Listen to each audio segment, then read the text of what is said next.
안녕하세요, 율레입니다. 반갑습니다. 이번 시간에는 서블릿 API를 이용해서 서블릿 프로그램을 만들어보는 방법을 알아보도록 하겠습니다.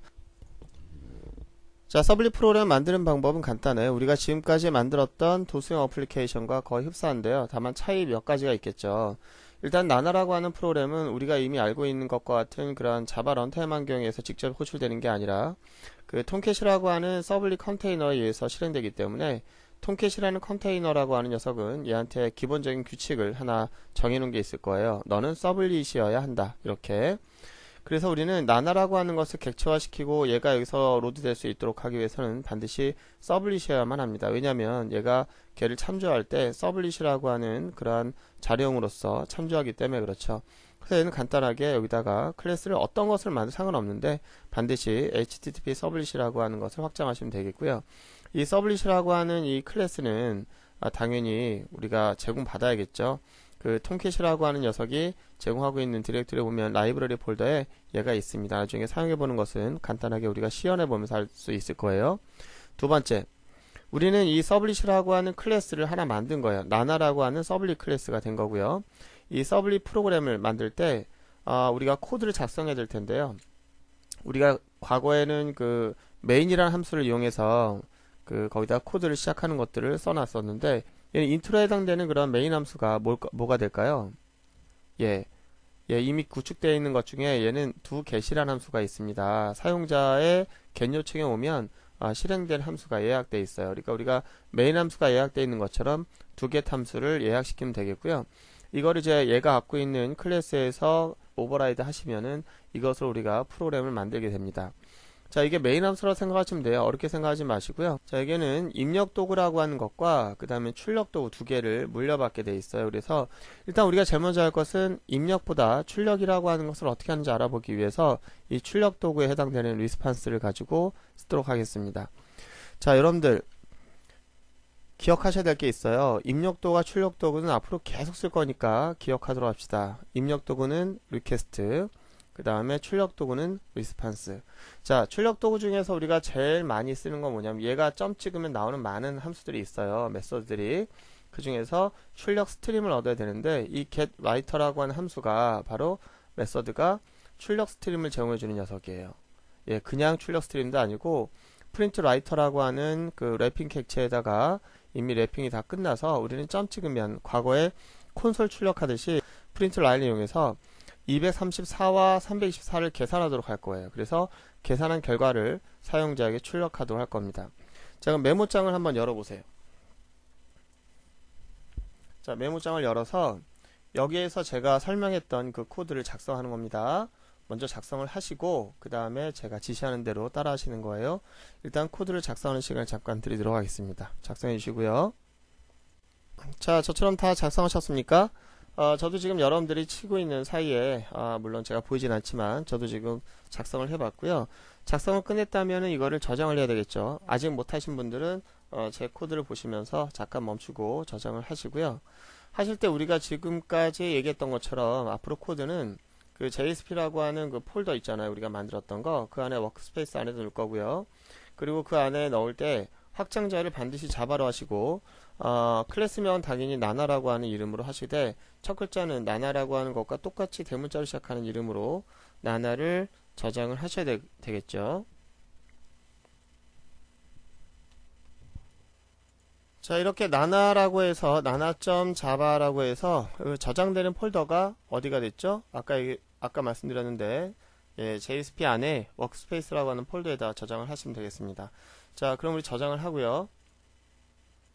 자, 저장을 했어요. 이제 문제는 이 서블릿이라고 하는 클래스를 우리가 저장했으니까 그 폴더로 가서 자, 폴더로 가겠습니다. 여기 나나.java 파일에 보이잖아요. 이거를 컴파일 해야 돼요.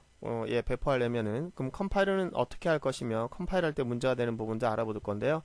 자, 여기까지 안 되신 분들은 빨리 하시고 그 다음 얘기를 하도록 하겠습니다.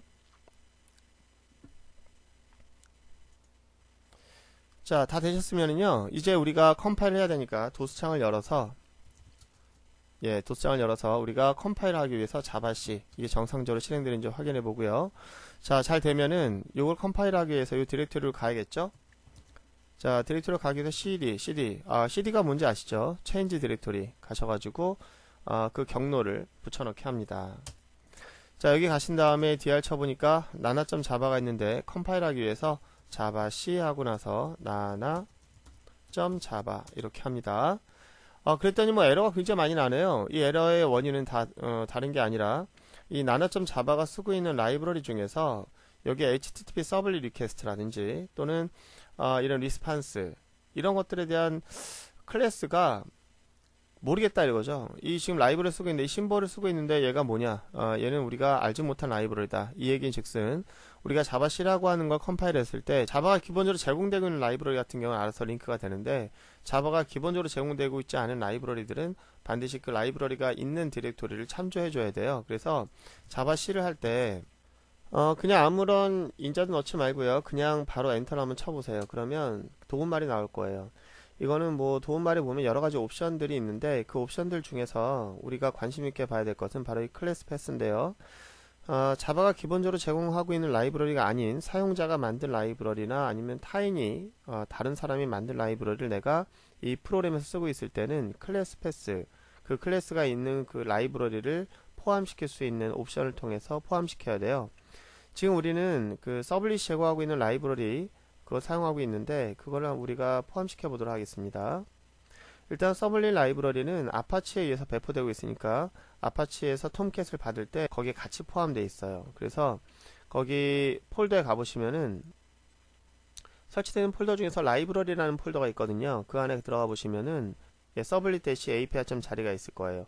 이 파일이 곧 많은 클래스들을 갖고 있는 압축 파일인데 이 안에 서블릿 리스판스, 서블릿 리퀘스트 이런 것들이 다 들어 있습니다. 이 라이브러리에 클래스 패스를 지정해 줘야 돼요.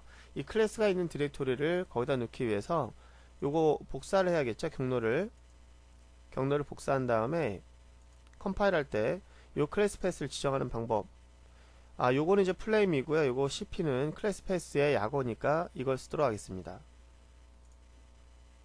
자, 제가 자바 C라고 하는 걸 다시 한번 해보도록 할게요. 자바 C 하고, 자, 옵션을 cp라고 주고요. 조금 아까 복사했던 그 경로를 집어넣을 건데, 혹시 뭐 특수한 문자 들어갈 수 있으니까 더블 커테이션으로 감싼 다음에 그 안쪽에다가 붙여넣기 하도록 하겠습니다. 그러니까 이 lib까지 들어갔는데, 정작 중요한 것은 클래스 그 자르 파일이 포함되어야 하거든요. 그 자르 파일을 포함시키기 위해서 이 이름도 혹시 스펠링이 틀지 모르니까 저는 스펠링을 틀지 않도록 하기 위해서 이름을 복사해 도록 하겠습니다. 그리고 여기다가 역슬래시 한번 더 써주고 그 다음에 붙여넣기 할게요. 됐습니다. 이러고 나서 우리가 이제 그 자르 파일이 다 경로가 맞았다면 여기다 nana.java를 컴파일 하도록 합니다. 아무 문제 없이 컴파일이 됐고요. 실제로 컴파일된 결과가 어떻게 잘 나왔는지 알아보기 위해서 경로를 보니까 nana.class가 있는데요. 자, 이제 됐습니다. 이제 톰캣이 얘를 로드해서 실행할 수 있는 그런 프로그램이 만들어졌고요. 얘를 우리가 배포하는 작업만 하면 돼요. 자, 여기까지 안 되신 분들은 한번 해보시고 잘 됐는지 확인해 보시고, 만약에 에러가 났다 그러면 경로가 잘못됐거나 아니면 뭐 사이뜨기가 잘못됐거나 뭐 스펠링이 잘못됐을 수 있으니까 꼼꼼하게 체크하셔서 그 잘못된 것을 오류 잡으시고 다시 한번 해보시기 바랍니다. 자, 이제 컴파일까지 다 됐으면 사용자가 요청할 수 있도록 이 파일을 어떻게 배포하는지 그걸 알아봐야 되겠죠. 자, 이제 여러분들은 홈 디렉토리로 갑니다. 홈 디렉토리로 가서 거기에 웹서버의 홈 디렉토리에다가 웹인포라고 하는 폴더를 만들 거예요. 이 폴더는 비공개로 이 폴더를 만들어 놓고 그 안에다가 클래스즈라는 폴더를 만들어 놓고 그 안에다 둘 겁니다. 자세한 얘기는 같이 하면서 얘기하도록 할게요. 자, 그러면 어디로 갈 거냐면, 우리가 지난번에 웹 컨텍스트라고 하는 것을 만들어서 프로젝트 1과 프로젝트 2를 만들었었잖아요. 얘도 되고요. 뭐 이 안에 둬도 되고 이 안에다 둬도 됩니다. 아니면은 그 톰캣의 루트 디렉토리에다 놔주세요. 어디다 둘까요? 자, 여기다 둘까요? 귀찮으니까. 자, 여기다 하겠습니다. 이 안에 가서 웹 인포라고 하는 폴더 하나 만듭니다.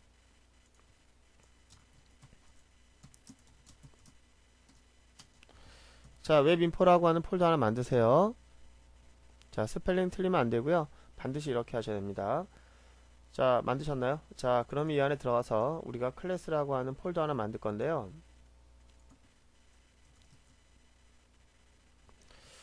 클래스즈라는 폴더를 만들고 이 안에다가 우리가 좀 아까 컴파일한 결과물을 둬야 돼요. 그러면 여기 가서 자, nana.class라고 하는 것을 복사하셔도 되고요. 잘라내기 하셔도 됩니다.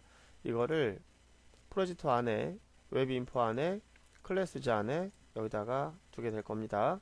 그렇다면 웹 인포라고 하는 녀석은 어떠한 용도로 씁니까? 자, 내가 여기 있는 거는 홈 디렉토리. 자, 봅시다. 우리가 노트패드에 잠깐 좀 적어놔서 얘기할게요. 누군가가 만약에 내 서버가 있다고 하면 서버 주소가 있겠죠. 서버 주소가 있고 그 안에 이제 슬래시를 쓸 거예요. 제가 로컬호스트라고 하도록 하겠습니다. 로컬호스트. 자, 그런 다음에 이 루트 안에 얘 컨텍스트가 AA라고 했으니까 AA 안에 nana.txt 하면은 얘를 요청할 수 있을 거예요. 그런데 만약에 웹인포 안에 있는 걸 요청하고 싶다 그러면은 웹인포 라고 해서 만약에 nana.txt를 그 안에다 넣었다고 하면 이렇게 요청할 수 있을 텐데요. 반드시 우리는 이 폴더를 만약에 만들었을 경우에 그렇게 요청해야 돼요. 그런데 웹인포는 특수한 의미를 갖습니다. 웹인포 안에다가 어떤 리소스를 두게 되면 절대로 직접 URL 베이스로 요청할 수가 없게 돼 있어요. 그러니까 웹인포라고 하는 것은 여러분들이 만약에 프로그램 만들다가 얘는 공개하면 안 되겠다. 얘는 사용자가 직접 가져갈 수 없도록 하고 싶다. 그럴 경우에는 웹인포 안에다 두는 거예요. 그래서 우리가 웹인포 안에다 두는 것들은 대부분 설정 파일이나 아니면은 뭐 계정 정보라든지 아니면 그 외에 프로그램 내에서 절대로 외부에 그냥 공개할 수 없는 것들은 웹인포에다 둡니다. 그리고 우리 자바 파일을 컴파일해서 만든 그런 클래스들은 이 클래스즈라고 하는 정해져 있는 폴더 안에다가 두게 되어 있기 때문에 반드시 이 안에다가 클래스는 이 안에다 두시는 거예요. 자, 이렇게 해서 우리는 그 배포하는 것을 다 마무리 졌는데요. 이 배포된 클래스를 사용자가 어떻게 요청할 것이냐, 그것이 남았는데요. 자, 비공개 폴더인 그 웹인포에다가 클래스즈라는 폴더 만들고 거기다가 두었는데요. 이 녀석은 아까도 말했던 것처럼 사용자가 URL을 통해 직접 요청할 수가 없도록 하는 공간에 가 있기 때문에 얘를 요청할 수가 없어요. 얘를 줘서는 안 되는 거죠. 얘는 실행해야 될 녀석이기 때문에 우리가 얘를 실행하고 그 다음에 그 결과를 돌릴 수 있도록 하나의 URL을 매핑해 줘야 됩니다. 그래서 여기 보시는 것처럼 이 서블릿 코드는 절대 돌려줄 게 아니라 실행할 수 있는 그런 파일이 될 수 있도록 해야 돼요. 그래서 서블릿 클래스는 nana라고 있는데 이 nana라는 클래스를 로드할 수 있도록 해야 됩니다. 그리고 사용자는 그것을 로드할 수 있도록 하기 위해서 URL 형식으로 걔를 요청하게 만들 거예요. 그래서 사용자는 그 웹인포 안에 있는 것을 직접 지정하는 것이 아니라 특정 매핑되어 있는 URL, 그러니까 서블릿을 매핑하는 URL, 이 URL을 통해서 헬로라고 하는 걸 하게 되면 이 하이라는 서블릿, 여기 있잖아요. 이 서블릿이 로드가 될 겁니다. 누구에 의해서? 톰캣에 의해서. 자, 그럼 사용자가 코드를 요청할 수 있게끔 한번 실행하는 방법을 알아보도록 하겠습니다. 먼저 여러분들은 어디 가냐면은 웹인포라고 하는 것 있잖아요. 이 안에 원래 그 웹과 관련된 설정을 할 수 있는 파일이 있는데 그 파일을 잠깐 가져오도록 하겠습니다. 여러분들이 그 톰캣 설치했던 폴더 가시면 웹과 관련된 어플리케이션 기본 루트 있었잖아요. 여기 가시면은 여기에 웹인포 안에 여기 웹.xml이 있는데요. 얘를 좀 복사해 올 거예요. 복사해 와서 조금 전에 저희가 갖고 있었던 그 프로젝트 1의 폴더 안에 웹인포라는 폴더 있잖아요. 이 안에다가 얘를 복사하도록 하겠습니다. 자, 이거를 그 스펠링 하나 틀지 않고 직접 다 칠 수도 있지만 그렇게 하는 것은 좀 비효율적이기 때문에 그 다른 곳에 있는 것을 복사해 온 거고요. 자, 여기 보면은 사실은 많은 내용들이 존재하진 않습니다. 이건 주석이기 때문에 주석은 뭐 지워도 상관없는 거고요. 여기다가 우리는 자, 일단 서블릿 설정을 하도록 하겠습니다. 자, 이렇게 하면 저희가 서블릿이라고 하는 그 코드에 대한 내용들을 설정을 했고요. 여기다가 nana라고 하는 서블릿 코드에 대한 내용들을 이름을 붙일 때 hi라고 했는데요. 이 hi라고 하는 것은 아무렇게나 상관없습니다. 제가 원래는 nana라고 했으니까 서블릿 이름도 nana라고 싶었는데 많은 분들이 또 그렇게 되면 서블릿 이름과 똑같이 해야 되는구나 라고 생각하실까봐 일부러 다른 이름을 써봤고요. 이쪽에도 매핑할 때 사용자는 이 nana라는 클래스를 몰라야 돼요. nana라는 클래스가 있는지도 모르고 어떠한 이름을 갖고 있는지 몰라야 돼요. 여기다가는 사용자 루트 디렉토리에서부터 헬로라고 하는 것을 쓰게 되면 hi라고 하는 것을 요청하게 될 거고요. 이 hi라고 하는 것은 nana라는 클래스니까 이 nana라는 클래스를 톰캣이 로드하게 될 거고요. 그리고 정해진 루트에 의해서 실행된 다음에 그 결과를 돌려주게 될 겁니다. 이걸 저장하고요. 자, 서버가 있는데 서버가 실행 중이라면은 서버를 다시 시작하셔야 될 것 같고요. 서버를 닫고 자, 서버를 다시 실행하기 위해서 빈에 가서 스타트업을 다시 시작하도록 하겠습니다. 자, 서버가 시작됐고요. 자, 그러면은 브라우저를 열어서 일단 로컬호스트를 쳐보도록 하겠습니다.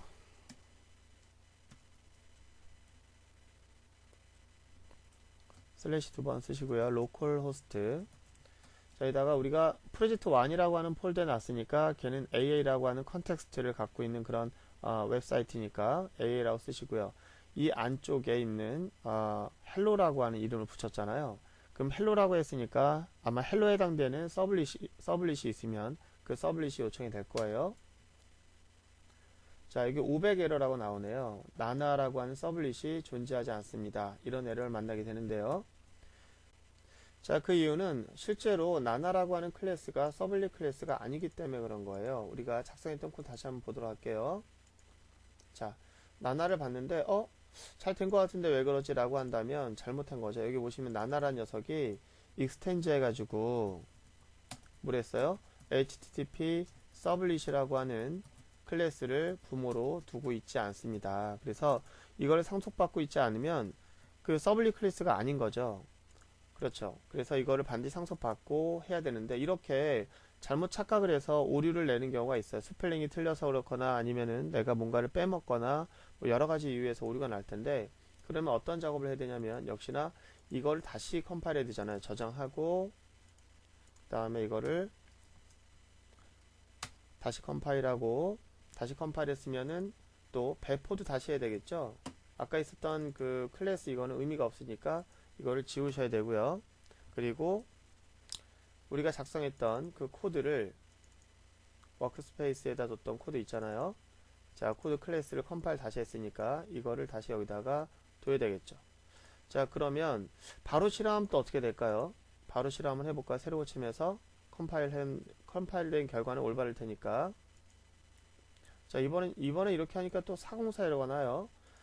이거는 여러분들이 아셔야 될 게 서버가 로딩 되면서 서버가 켜지면서 그 서블릿 클래스를 확인하게 되는데 자, 서블릿 클래스를 아까 로드 될 때 확인했고 그때는 있었는데 오류가 있었던 거고 지금 그거를 지웠잖아요.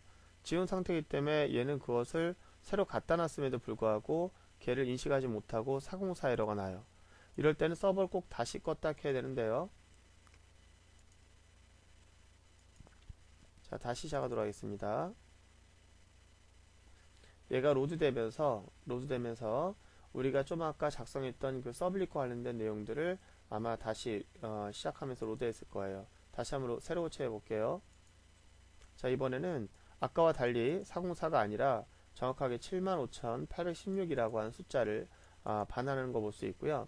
자, 제가 지금 오류를 내는 이유는요, 다른 게 아니라 여러분들도 오류를 만나게 되는 경우에 지금처럼 제가 잘못한 것이 있는지 편집을 다시 한번 해보시고, 그리고 다시 컴파일 하시고, 그리고 다시 배포하는 과정에서 또 다른 404와 같은 오류가 난다면 그것이 어떤 문제가 되는지 여러분들이 봤으니까 그런 것들을 해결할 수 있었으면 좋겠습니다. 근데 오늘 만들면서 느끼실 거예요. 컴파일하고 다시 실행하고 그걸 배포하고 하는 과정에서 편집을 하는 것도 힘들지만 편집한 것을 컴파일하는 것도 힘들고 컴파일한 것을 배포하는 것도 힘들고 그것을 또 요청해서 테스트해보는 것도 힘들고 그러다 오류 만나면 오류를 또 잡기도 어렵고 그래서 여러분들이 지금처럼 도스창과 그 다음에 편집창 이런 것들 왔다 갔다 하면서 직접 프로그램 만드는 것은 서블릿 프로그램 만드는 것은 쉽지 않을 거예요. 그래서 다음 시간에는 이클립스라고 하는 걸 이용해서 서블릿 프로그램 만드는 방법을 좀 알아볼 거고요. 이 도구의 도움을 받으면 지금과 같이 복잡하게 배포라든지 실행을 어렵게 하지 않을 겁니다.